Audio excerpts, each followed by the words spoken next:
क्या करना। Hello class, how are you? कैसे हो सभी?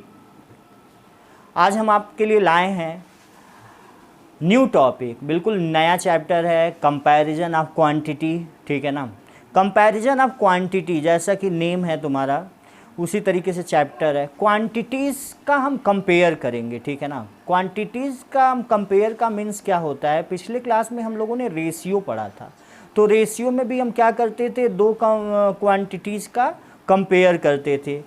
कंपेयर इन द सेंस कि जब हम लोग रेशियो में कंपेयर करते थे तो रेशियो में किसी चीज़ को रेशियो से रिप्रेजेंट करने के लिए क्या करते थे?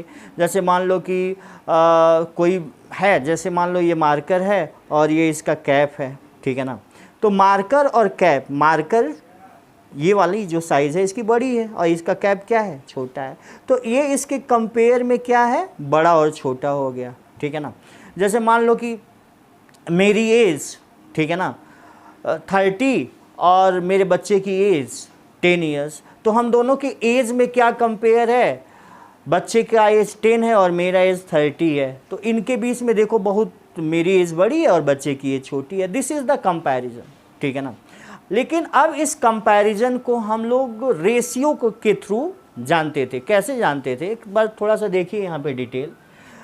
रेशियो की यहाँ पे डिफिनीशन है, a comparison between two similar quantities by dividing one with the other is called the ratio. ठीक है ना, दो क्वांटिटीज़ के बीच में हम कंपेयर कैसे करेंगे? हम कई तरीके से कंपेयर कर सकते हैं। मेरी हाइट 170 सेंटीमीटर है और किसी दूसरे की हाइट 100 सेंटीमीटर है, तो वो मुझसे कितना बड़ा है? तो 100 वो मुझसे कितना छोटा है या मैं उससे कितना बड़ा हूँ? तो हम माइनस करके कंपेयर कर सकते थे। ठीक है ना, लेकिन यहाँ पे जो हम कंपैरिजन पढ़ेंगे रेशियो और प्रोपोर्शन में, वो कंपैरिजन होगा डिवीजन के लिए। ठीक है ना, a comparison between two similar quantity. Similar quantity का मतलब ये है कि भाई अगर मेरी एज सेंटीमीटर में है तो अगले की भी एज मीटर में नहीं होनी चाहिए, वो भी सेंटीमीटर में होनी चाहिए। अगर मेरे पास 100 रुपये हैं और किसी अगले के पास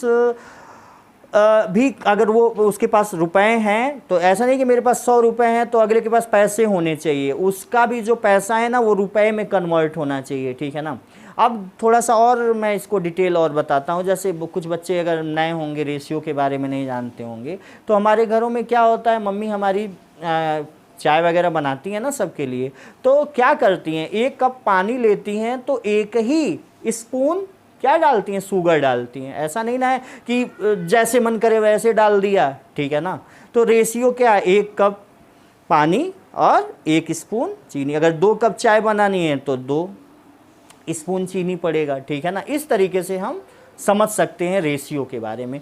तो अब देखो, रेशियो को जनरली हम कैसे रिप्रेजेंट करते हैं? The ratio of two non zero numbers. अगर कोई 2 नॉन जीरो नंबर्स हो, ए और बी, ठीक है ना, तो हम एसीओ को रिप्रेजेंट कर सकते हैं ए रेशियो बी।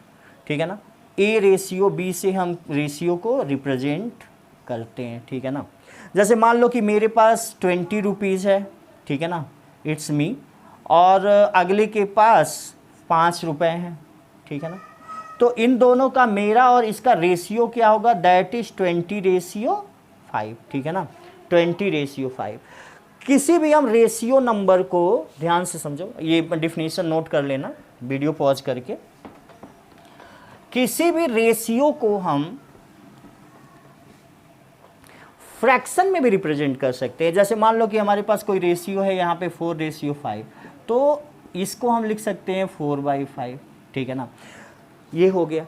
किसी भी रेशियो में हम इक्वल नंबर से मल्टीप्लाई भी कर सकते हैं। ठीक है ना, अगर जैसे मान लो कि हमारे पास, तो ये नया रेशियो बन जाएगा यहाँ पे 8/10। ठीक है ना, कोई भी अगर रेशियो इस तरीके से है, जैसे मान लो कि मेरी एज 12, किसी बच्चे की एज 12 ईयर्स है और मेरी एज 36 ईयर्स है। ठीक है ना, देखो क्वांटिटीज़ का जो यूनिट है ना वो सेम होना चाहिए, तो इसका जो रेशियो होगा वो रिड्यूस भी हो सकता है। 12 1 जा 12 3 जा, यानी बच्चे की एज का रेशियो और मेरी एज का रेशियो 1:3 में आएगा। ठीक है ना, इस तरीके से। जैसे मान लो कि हमको क्या करना है कि हमारे पास कुछ स्वीट्स हैं या चॉकलेट टॉफ़ी कुछ भी मान लो कि विवेक को देना है और विनीत को देना है, ठीक है ना। कैसे, अगर विवेक को 1 टॉफ़ी मिले तो विनीत को 2 मिले, तो इसी रेशियो में आगे बढ़ो, ऐसे रेशियो लगा लिया। तो अगर विवेक को 2 टॉफ़ी मिलेगी तो विनीत को कितनी मिलेगी, 4। देखो किस तरीके से रेशियो बढ़ रहा है। अगर विवेक को 3 मिलती है तो विनीत को कितनी मिलेगी, 6 मिलेगी, ठीक है ना।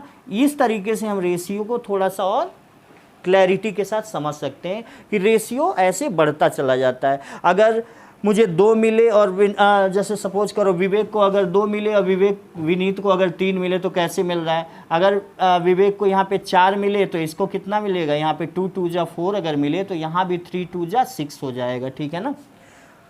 इस तरीके से रेशियो होता है, ठीक है ना। और भी एग्जाम्पल्स दे सकते हो, ठीक है ना। रुपए का क्या करना है कि जैसे मान लो कि जॉब होती है, ठीक है ना। जॉब में बहुत लोगों का अलग अलग डेजिग्नेशन होता है, ठीक है ना।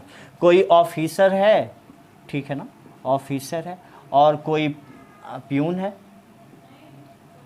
ठीक है ना। मान लो ऑफिसर की अगर सैलरी 1000 है, ठीक है ना, तो प्यून की वहीं पे सैलरी 500 है, ठीक है ना, इस रेशियो में।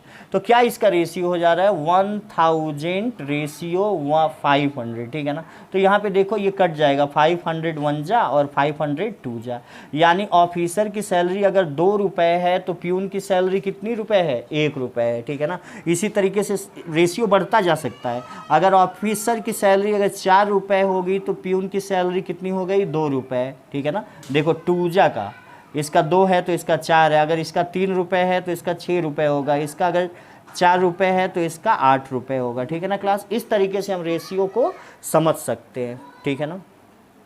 आगे चलते हैं रेशियो के बारे में और बहुत सारी चीज़ें जानने के लिए थ्रू एग्जाम्पल से सब कुछ आपको क्लियर हो जाएगा, ठीक है ना।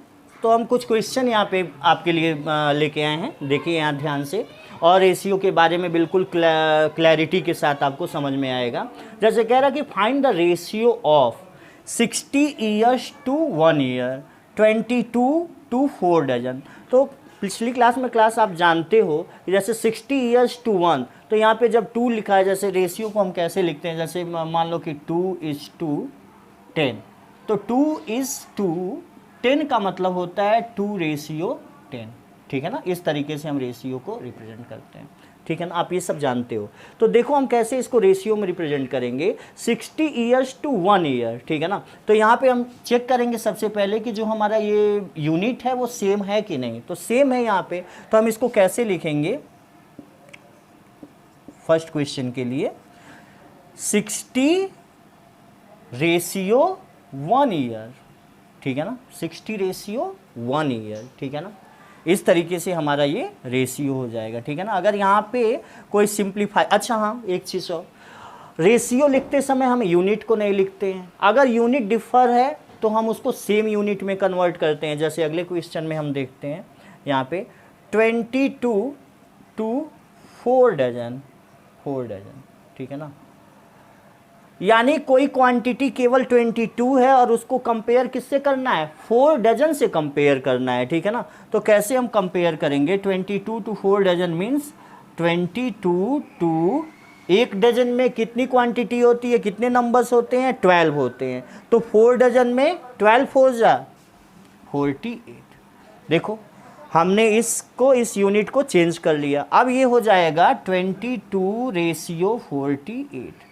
अब हम इसको सिंपलेस्ट फॉर्म में कैसे कन्वर्ट करेंगे, 22/48। क्लास तुम्हें पता है कि हम रेशियो को किस में कन्वर्ट कर सकते हैं, फ्रैक्शन में। और फ्रैक्शन में कन्वर्ट करने के बाद तो तुम्हें फ्रैक्शन की सारी प्रॉपर्टी पता ही है। तो जैसे फ्रैक्शन की सारी प्रॉपर्टी का यूज करते हैं, रेशियो को भी फ्रैक्शन में कन्वर्ट करके हम सारी चीज़ें कर सकते हैं। बहुत ही सिंपल है, बहुत ही ज़्यादा ईजी है।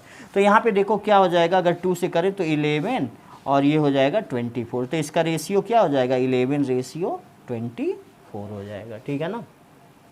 अगला क्वेश्चन है यहाँ पे 3 वाला, 12 days to 5 weeks, 12 days to 5 weeks. तो इसमें देखो क्या करना है, 12 डेज टू 5 वीक। तो यहाँ पे यूनिट डेज में है और यहाँ पे यूनिट वीक में है, ठीक है ना। तो हमको क्या करना होगा पहले, यस बहुत अच्छे, हमको वीक को डेज में कन्वर्ट करना होगा।